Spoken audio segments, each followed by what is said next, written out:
Tennessee could be at risk of dropping out of the top 25 after losing 4 of their last 6 games this month.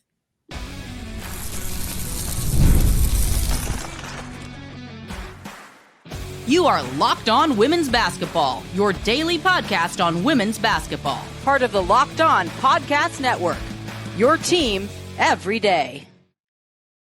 Welcome. You are on Locked On Women's Basketball, your team every day. My name is Kalia Butler, the sideline reporter for the Chicago Sky, and thanks for being an everydayer and making the Locked On Podcast Network the #1 sports podcast network.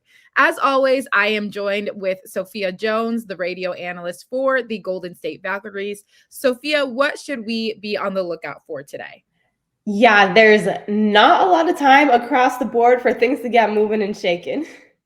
But we're going to get moving and shaking today in terms of going back to back of what we're talking about. And you're exactly right. That is the theme of the day, Sophia. We're going to talk about the WNBA season looking a little bit shaky after the WNBA had a response to the newest WNBA proposal. The final stretch of Unrivaled games is coming up as well. Who is going to take over the run and defeat the Rose, find a new champion for season 2 of Unrivaled. But first, we have to get into the Tennessee Ole Miss game that had a pretty dramatic ending, we could say. But Ole Miss defeats Tennessee 94-81. As I mentioned in the open, Tennessee has now lost 4 of 6 games this month, many of them coming to ranked opponents, but not being able to finish out in the fourth quarter has kind of been a theme for them.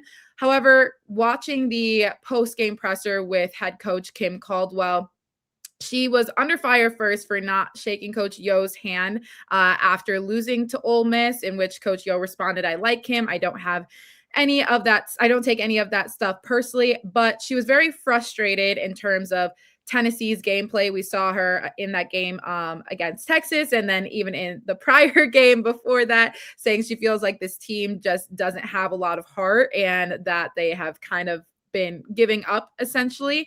She also spoke pretty assertively about going into the game that she wanted to make sure that they were able to kind of control the paint presence, limit Ole Miss getting into the paint, and then also do so without fouling. However, I could see her frustration because Ole Miss had shot 36 free throws in this game, 18 of them coming in just the fourth quarter. They were 29 of 36 in free throw shooting, so 80% from the free throw line yesterday. And they also gave up 42 points in the paint. So basically the whole game plan that they came in with was combusted.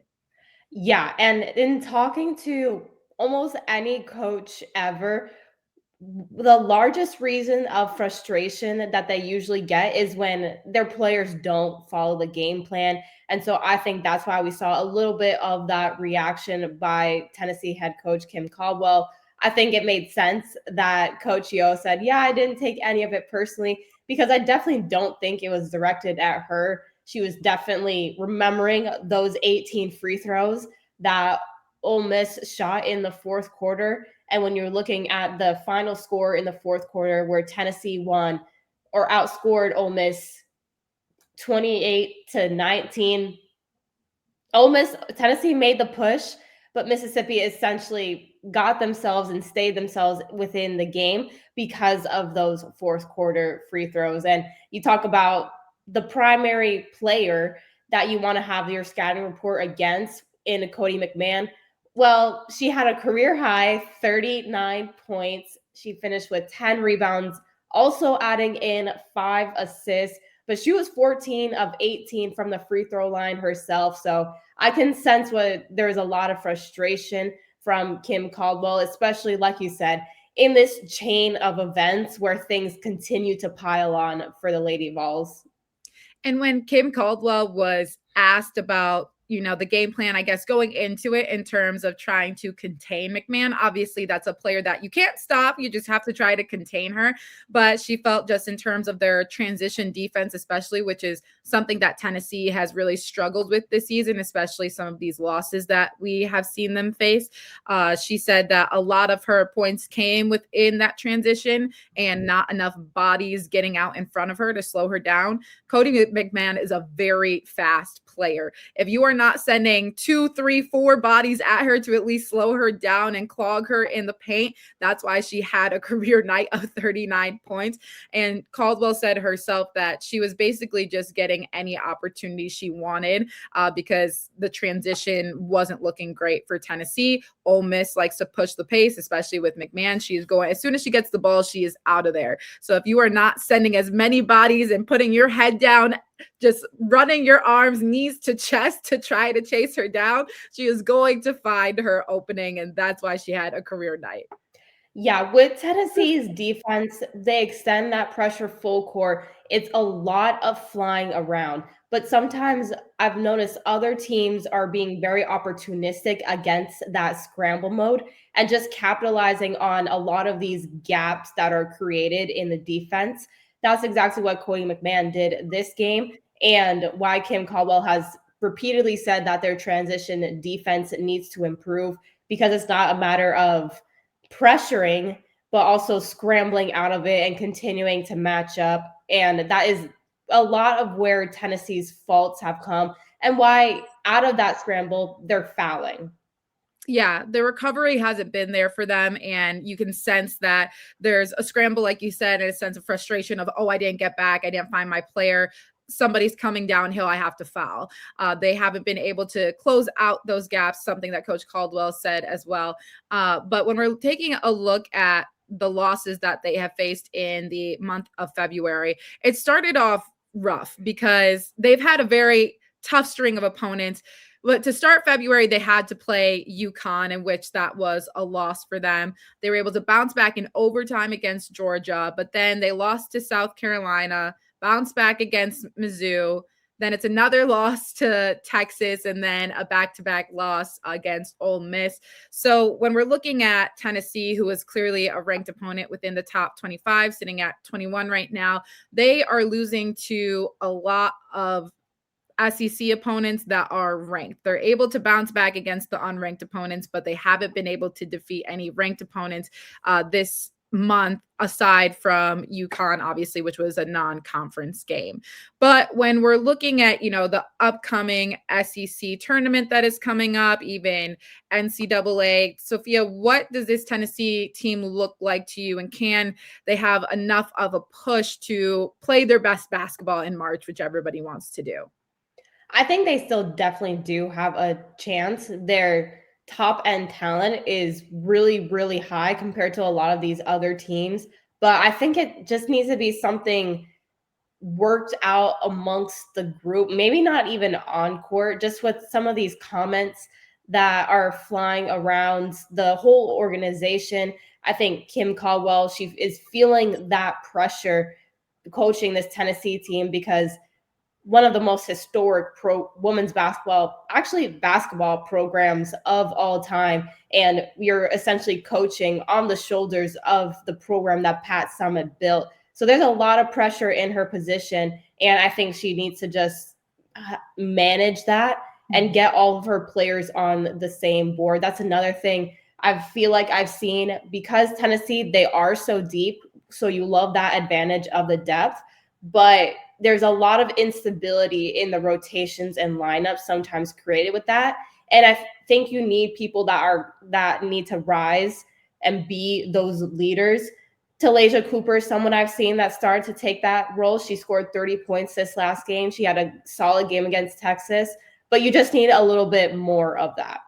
Yeah, and I think it also maybe comes down to just having, like you just said, a Talaysia Cooper, maybe you just need to lead the on-court pack as much as possible with those rotations. As you mentioned, can kind of be difficult in the way that they do it.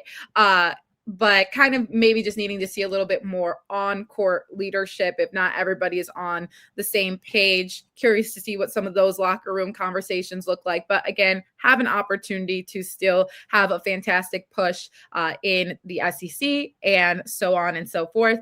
But hopefully they can get it back into the win column when they play Texas A&M on Thursday, and then Ole Miss will stay at home against number 7 LSU on Thursday. So that should be another exciting one. But stay with us because in Unrivaled, there are only 2 more weekends left before the playoffs, and some teams need to make their pushes right now.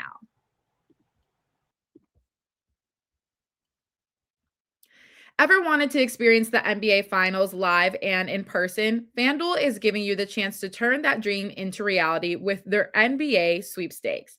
Here's how it works. Use your profit boost on any NBA future, and you'll automatically be entered for a shot to win an NBA Finals trip for 2. That's right. Flights, tickets, the whole experience. So get your significant other, get your bestie, or go by yourself if you really want to, because you definitely don't want to miss the NBA Finals because it's an exciting time for basketball and everything's included right with it. So if you're already looking at the board and thinking about which team can make a deep run, this is the perfect time to lock it in.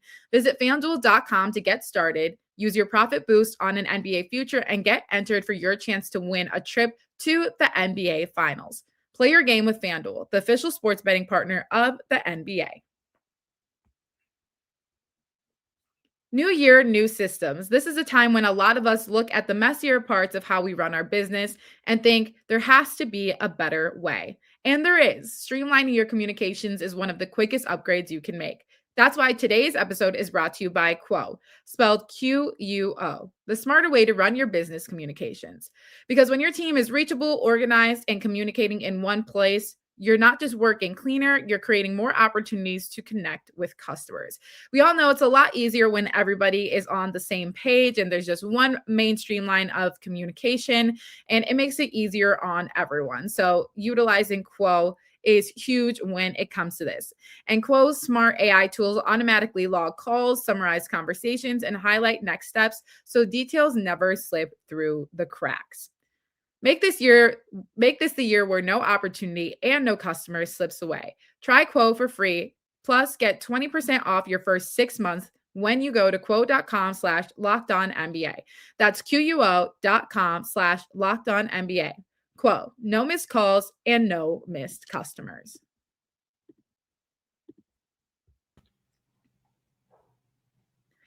There are just 2 more weekends before we get into the Unrivaled playoffs, and there's another exciting weekend coming up. We saw how successful Philly was. Now they are going to play the semifinals in Brooklyn, March 2nd.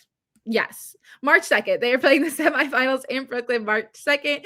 They're going to play at the Barclays Center where the Nets play and everything. So this is going to be an exciting one. But we're going to take a look at some teams that need to maybe make their pushes. So the top 6 teams will be making the playoff. Top 2 seeds get byes to the semifinals. As of right now, when we're looking at the standings, the Laces are leading the way. Then you have the Phantom, Mist, Breeze, Rose, Vinyl, Hive, and Lunar Owls.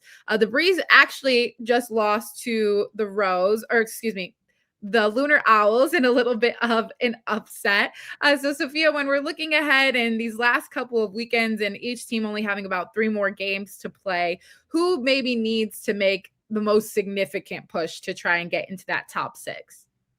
I think looking at the top 6, Hive and Lunar Owls, they are only 1 game outside of that 6th spot for Vinyl. So they are definitely capable of making those pushes.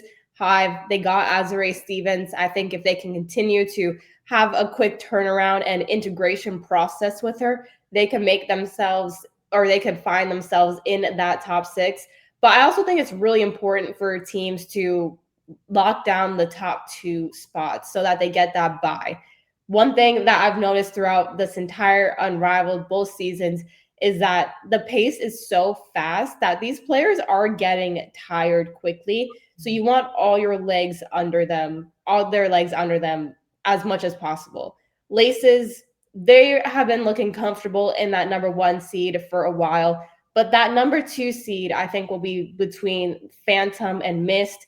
Phantom has a slight edge, the 1-game lead over the Mist, but I think that could easily flip depending.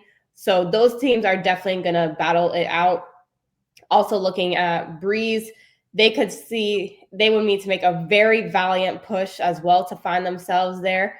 But after watching them yesterday at Unrivaled and how they lost to the Lunar Owls, I think a lot of it is going to depend on when Rickea Jackson is able to come back. They have the addition of Courtney Williams, but they were missing a little bit of a in-betweener, if you will. So Courtney Williams and Paige and Kate Martin more so in the backcourt. And then you have the trees in Dom Malonga and Cameron Brink in the front court. Rickea, she really helped to balance that out and provide more so of a big guard presence. I agree with you. Also, I need to backtrack myself a little bit. Obviously, this is also where the New York Liberty play before anybody yells at me about Barclays Center. Sometimes I speak faster than thoughts are going into my brain. But besides the point, to your point, I agree with you. I think Rickea Jackson, and we've just seen how versatile she is. And I think you notice that the most when her presence isn't there, because the addition of Courtney Williams has, added another ball handler, another facilitator. But I agree with you. You kind of need that in-betweener to bridge that gap. But I also just want to identify the fact that Dom Malonga was really locking up Marina Mabry, and then also turn around, got a steal at the top of the key, turns around and 1 foot dunks it, just punches it. And I knew she was going to dunk, but every time I see her do it, I just get more and more impressed because I can tell how comfortable she is getting with dunking in games. And that's what makes it so important for me to have this WNBA season, because I need to be able to see that live in game. She does it in the pregame warm-up for the Storm. Everybody, rallies around her, but I need to see that action in game, and Unrivaled has been the perfect prelude for that. So I say all that to say the Breeze also just need to have a significant run, because we need to see more of Dom Malonga and Paige Beckers and all these dunks and fantastic play. Yes, exactly. I was at that game in Sephora Arena yesterday when Dom had that dunk, and everyone was going crazy. The building, everyone was on their feet more so than any other moment throughout that night. I just love the response from the Lunar Owls, though, where immediately, this was also in the fourth quarter, but Skylar Diggins knocks down a 3 and then shushes the crowd. I was like, okay, you know what? You got that, I guess. But same thing, like you said, Breeze, they definitely have the capability to make a run. It's just, we'll have to see if Rickea Jackson does decide to return or how soon. But they share the same record as Rose, which we will see Angel Reese maybe make her debut this weekend. That is another team that she could help really, I don't want to say turn around because they started the season so strong. Mm-hmm. So I'll say get back to that form. And she's coming in fresh as well. We talk about the load that these players are taking on each and every game. She's someone that could give them a bit of an energy boost. Listen, she is not coined me bounds for nothing. She has fresh legs. She has been doing everything and more. And now she can come back to the court and just provide a boost. She's not necessarily switching it all around because, as you mentioned, the Rose started off really strong, but you can tell that they are at a time where they just need a little something extra to take them that extra mile, because right now they're sitting in that 5th spot. They've been a little bit up and down, a little rocky. I think her being able to come in, have those extra rebounds, have that extra height. And what I love most about Angel Reese is really just her grittiness and fight and willingness to win.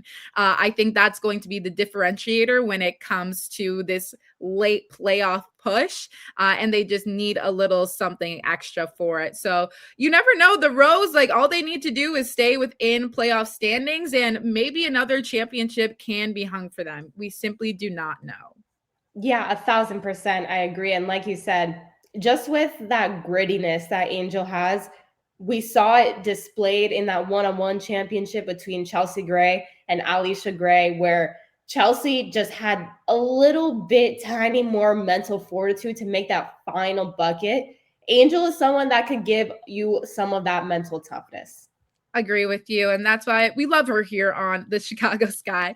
But coming up after this, stay with us because the WNBA has proposed. Well, the Players Union has proposed a new CBA idea for them, but the league is still not agreeing. So we're going to try and break this down a little bit more to you.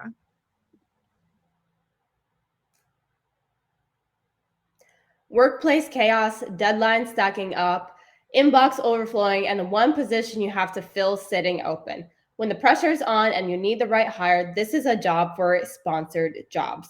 Indeed, sponsored jobs helps you reach the people who actually fit what you're looking for. Skills, experience, location, so you're not just hoping the right candidate stumbles across your post. And here's the stat that says it all. In the minute I've been talking to you, companies like yours made 27 hires on Indeed, according to Indeed data worldwide. So if you're hiring, spend less time searching and more time interviewing candidates who check all your boxes with Indeed sponsored jobs. Spend less time searching and more time actually interviewing candidates who check all your boxes. Less stress, less time, more results. When you need the right person to cut through the chaos, this is a job for Indeed sponsored jobs. And listeners of this show will get a $75 sponsored job credit and to help you get your job the premium status it deserves at Indeed.com/podcast. Just go to Indeed.com/podcast right now and support our show by saying you heard about Indeed on this podcast. Indeed.com/podcast. Terms and conditions apply. Need to hire? This is a job for Indeed sponsored jobs. It's 2026, and if you're still paying rent without Bilt, it's time for a change. Bilt is a loyalty program for renters that rewards you for your biggest monthly expenses, rent. With Bilt, every rent payment earns you points so you can use towards flights, hotels, Lyft rides, Amazon.com purchases, and so much more. And here's something I'm really excited about. In February, so this month, Bilt members can earn points on mortgage payments for the first time. Soon, you'll be able to get rewarded wherever you live and unlock exclusive benefits with more than 45,000 restaurants, fitness studios, pharmacies, and other neighborhood partners. Personally, I redeem my points for some of the restaurants in my area. I have my usual spots that I go to, but now that I've lived there for a bit, I'm looking to branch out and expand. And Bilt makes it so easy because, again, I live in the Bay Area, so I know a thing or two about a little bit of pricey rent. So join the loyalty program for renters at joinbilt.com/lockedonwomen. That's joinbilt.com/lockedonwomen. Make sure to use our URL so they know we sent you.